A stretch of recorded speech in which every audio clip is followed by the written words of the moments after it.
Assessore Bolzonello,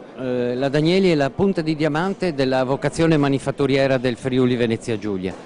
Cosa può fare e cosa sta facendo l'amministrazione regionale per supportare ed incrementare l'industria manifatturiera regionale? Se dovessi accogliere con una battuta questa domanda sarebbe accogliere la sfida che la Danieli ci ha lanciato ormai da molti anni. È una sfida importante, l'abbiamo sentito anche oggi, non si parla di numeri ma si parla realmente di processi, di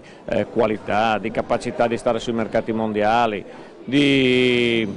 cultura industriale e manifatturiera che riesce ad aprirsi al mondo e che qui a Butrio, ma di fatto in tutto il resto dei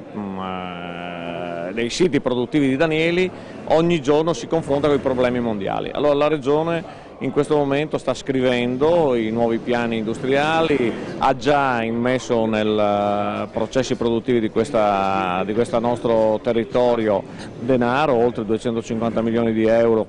nell'ultimo anno, ha già scritto semplificazioni nei regolamenti, ma soprattutto fra pochi mesi, in preciso a gennaio, ci sarà la nuova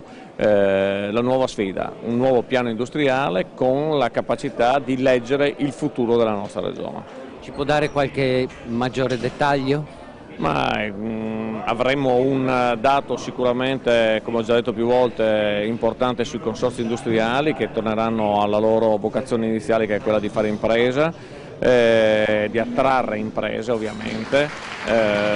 I consorzi industriali rappresentano in questo momento solo il 6% delle industrie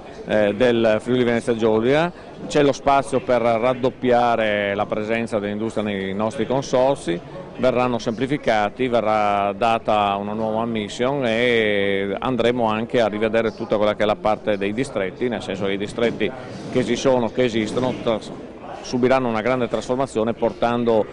tutte le nostre aziende all'interno di grandi filiere. Tenendo sempre presenti due fari, due focus, la necessità di essere competitivi